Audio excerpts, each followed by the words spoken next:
আমার যেমন একটা কোয়েশ্চেন আসছে, সেকেন্ড পার্টে আসলে মিমি চক্রবর্তীর কি হবে? দর্শক হিসেবে আমার অতৃপ্তি থেকে গেল, তাদের দুজন একসাথে কোনো সিকোয়েন্স আমি দেখি নাই।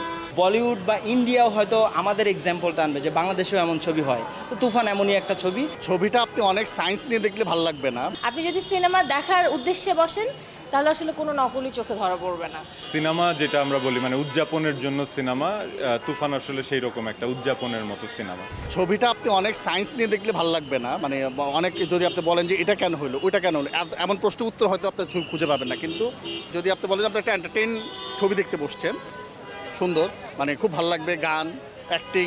এখানে পরিচালক অবশ্যই প্রশংসা দাবি রাখে যে তিনি বেছে বেছে মঞ্চ, টেলিভিশন, চলচ্চিত্রের ভালো ভালো যারা অভিনয় করে পারদর্শী, পাকাপোক্ত, ঠিক তাদেরকে ব্যবহার করেছে। শাকিব খান দীর্ঘ ক্যারিয়ার, তার অনেক আড়াই দশক ক্যারিয়ার। চঞ্চলের ক্যারিয়ার অনেক দিনের। দুজনের মুখোমুখি একটা মানে কোনো একটা দৃশ্য দেখার খুব আশা ছিল আমার, যে কে কাকে ছাড়িয়ে যায়, সেটা আমি খুব মিস করছি। শেষ দৃশ্যে দুজনে হাত মেলানোর একটা দৃশ্য আছে, হয়তো বা সেকেন্ড পার্টে অনেক বড় তাদের দৃশ্য থাকবে, কিন্তু যে দর্শক হিসেবে আমার অতৃপ্তি থেকে গেল, তাদের দুজন একসাথে কোনো সিকোয়েন্স আমি দেখি নাই। নগদের কাছে সব গ্রাহকই প্রিয়, তাই তো সারা দেশে ক্যাশ আউট চার্জ সবচেয়ে কম। মানুষ সিনেমা দেখতে আসে কিন্তু হচ্ছে এন্টারটেইনিং এর জন্য।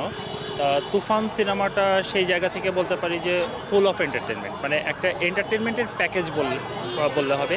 এখানটায় যদি কেউ গল্প খুঁজতে আসে বা ওইভাবে আসে, সেই জিনিসটা আসলে সবসময় যে আমাকে গল্পই খুঁজতে হবে তা না।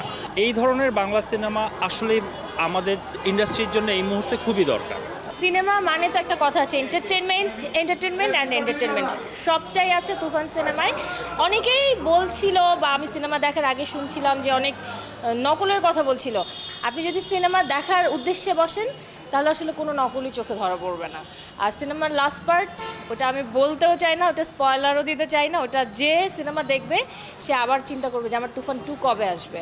শাকিব খানের শুরু থেকে একটার পর একটা অন্যরকম লুক আর একটার পর একটা তুফানি স্টাইলে যেই মানে অবতার, এইটা একদমই এক্সক্লুসিভ শাকিব খানের জন্য। বাংলাদেশের একটা পারফেক্ট একজন ডিরেক্টর প্রয়োজন ছিল, সেটা আমার মনে হয় চলে আসছে। আমার যেমন একটা কোয়েশ্চেন আসছে, খুব ফানি কোয়েশ্চেন, যে সেকেন্ড পার্টে আসলে মিমি চক্রবর্তীর কি হবে, এরকম আর কি। যুগের সাথে তাল মিলিয়ে এই সিনেমায় বাংলা ইন্ডাস্ট্রিতে অনেক কিছুই আছে। একটা তুফান না, এরকম আরও 5টা 7টা 10টা তুফান যদি প্রতি বছর আমরা পাই, তো ইনশাল্লাহ আমরা বলিউডের উদাহরণ যেমন টানি, বলিউড বা ইন্ডিয়াও হয়তো আমাদের এক্সাম্পলটা আনবে যে বাংলাদেশেও এমন ছবি হয়, তো তুফান এমনই একটা ছবি। শাকিব খান এখানে তাকে নিজেকে ভেঙেছেন, অভিনয় যেমন তেমন তার অ্যাপিয়ারেন্স যেরকম, সেটা নিঃসন্দেহে একদম অসাধারণ।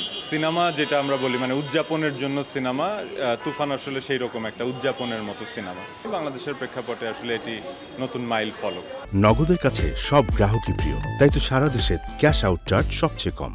অ্যাকচুয়ালি এদের প্রোমো বলেন, টিজার বলেন, সমস্ত কিছু দেখেই মনে হচ্ছে যে সচরাচর আমাদের দেশে যে পরিমাণে যে লেভেলের মুভি আমরা দেখতে পাই বা যে কোয়ালিটির, এটা একটু ডিফারেন্ট।